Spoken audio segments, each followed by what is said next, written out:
Bonjour et bienvenue dans cette vidéo sur une première présentation de l'univers.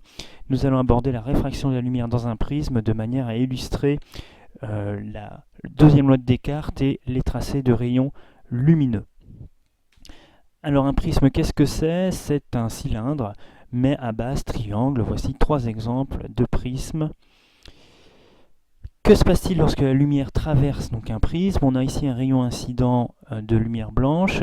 Un premier point incident, lorsque le rayon arrive en ce point, il est réfléchi. On ne parlera pas de ce rayon dans cette vidéo. Et réfracté. Ce rayon réfracté, une fois qu'il sort du prisme, il subit une deuxième réfraction et la lumière blanche est séparée en ces différents constituants colorés, en ces différentes composantes colorées. Donc on dit que le prisme est un système dispersif puisqu'il sépare la lumière blanche en ces différentes composantes colorées.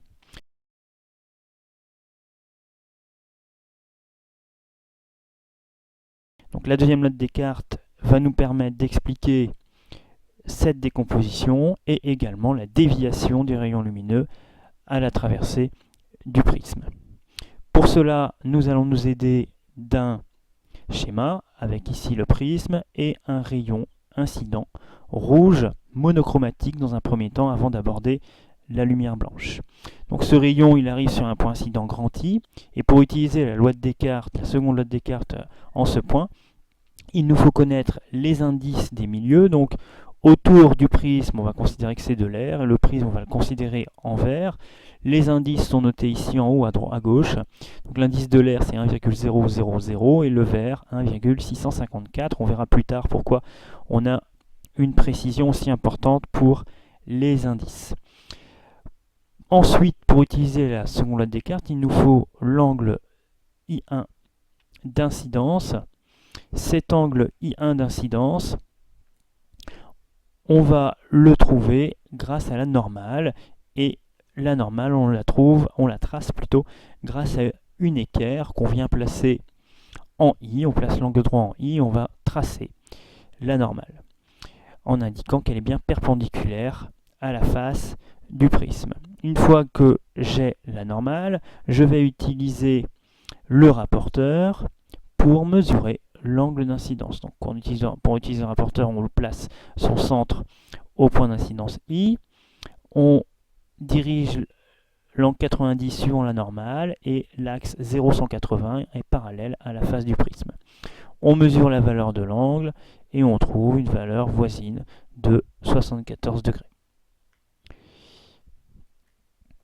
Donc ici, on a un angle I1 qui a une valeur voisine de 74 degrés. Voilà, I1 vaut environ 74 degrés. Donc nous sommes prêts pour utiliser cette fois la loi de Descartes. La loi générique, c'est N1 fois sinus I1 égale N2 fois sinus I2.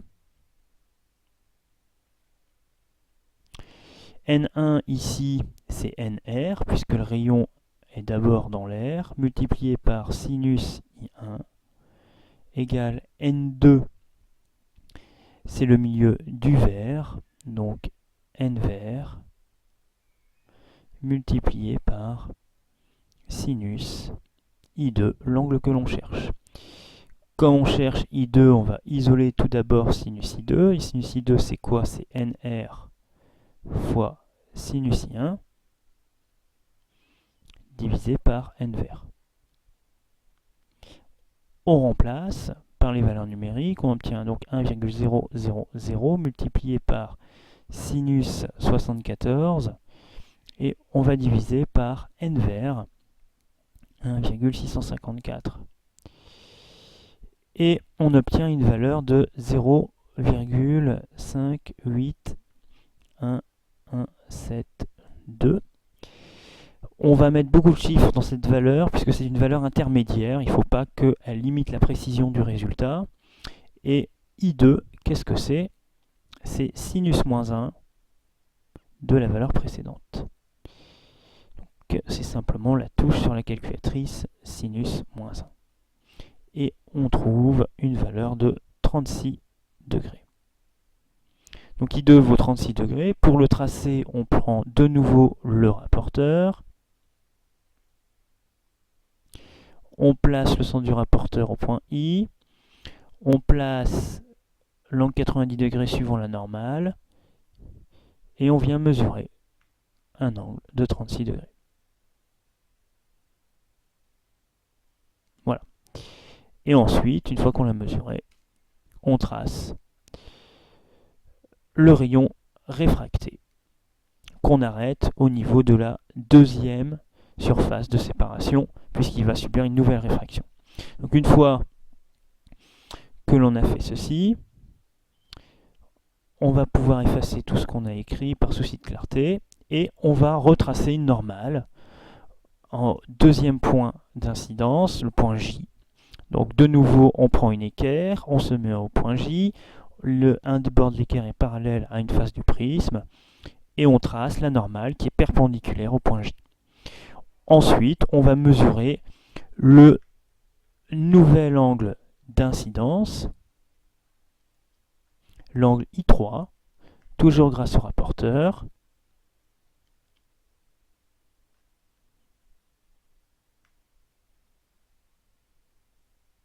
On a un angle qui est voisin de 24 degrés.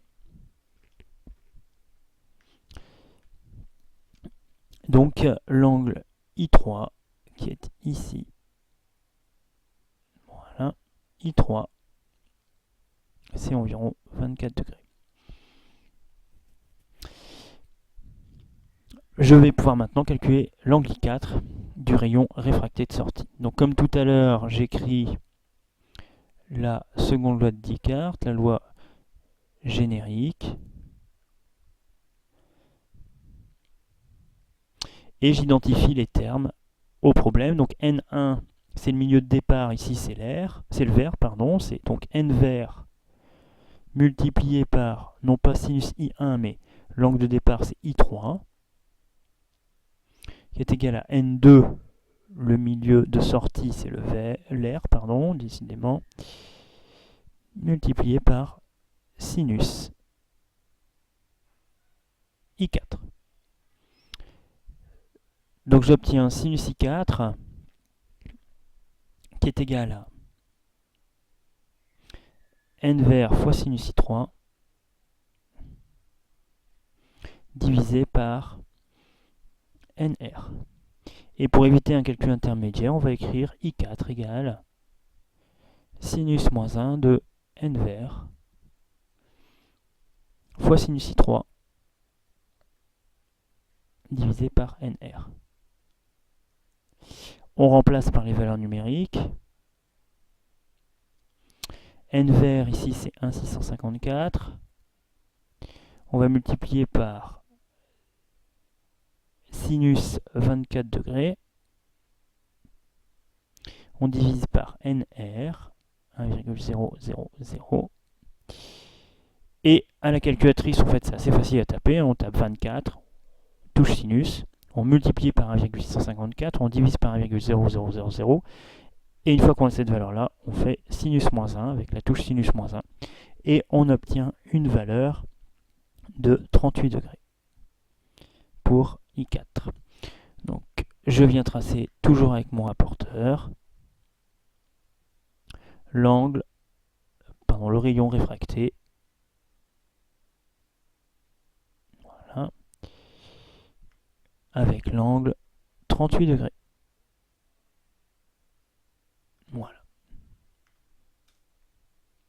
Voilà le rayon réfracté.